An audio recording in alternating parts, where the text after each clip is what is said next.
Selamat pagi, saudara-saudaraku yang dikasihi dan diberkati oleh Tuhan Yesus.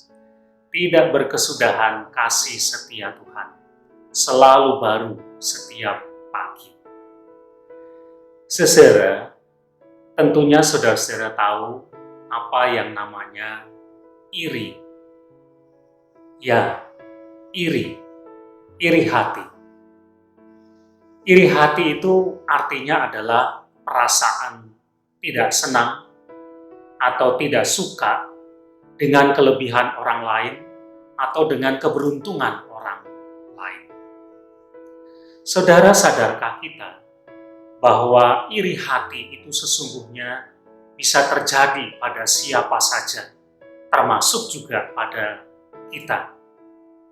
Saudara, biasanya iri hati itu diawali dengan perasaan tidak puas dengan apa yang ada pada diri kita.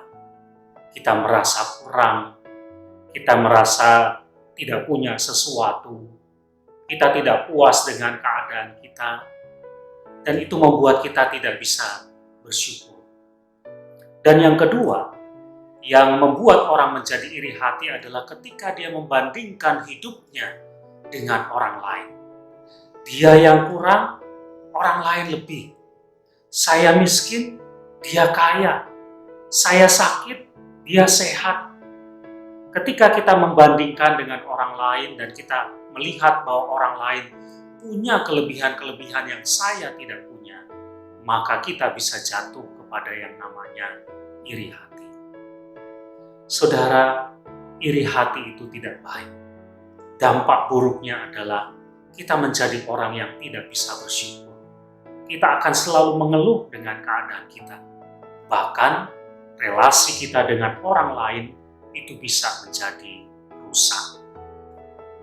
Firman Tuhan yang tertulis di dalam Amsal pasal 14 ayat yang ke-30 mengatakan demikian. Hati yang tenang menyegarkan tubuh, tetapi iri hati membusukkan tulang. Iri hati itu membusukkan tulang, artinya membuat kita menjadi lemah, membuat kita menjadi tidak berdaya, membuat kita menjadi kehilangan kekuatan dalam hidup kita untuk menjalani kehidupan kita. Saudara, kita adalah orang yang percaya kepada Tuhan. Kalau kita percaya kepada Tuhan, maka kita harus meyakini bahwa Tuhan sesungguhnya sudah memberikan banyak hal dalam hidup kita. Dan setiap orang punya berkatnya sendiri-sendiri. Kita tidak perlu menjadi orang yang iri hati. Tulang kita akan busuk, kita akan jadi lemah. Bahkan kita bisa kehilangan iman kita kepada Tuhan. Saudara, bersyukurlah dengan apa yang ada pada kita. Semua adalah pemberian Tuhan yang luar biasa. Tidak perlu kita membandingkan hidup kita dengan orang lain, apalagi ketika kita kemudian menjadi lemah oleh karena mereka punya hal-hal yang lebih daripada kita. Karena itu akan membuat kita mengeluh dengan segala kekurangan kita. Buang segala iri hati dalam hati kita. Biarlah hati kita dipenuhi dengan ketenangan, karena itu akan menyegarkan tubuh, memberi kekuatan bagi kita untuk menjalani hidup kita. Buang iri hati, ganti hati kita dengan hati yang bersyukur. Amin.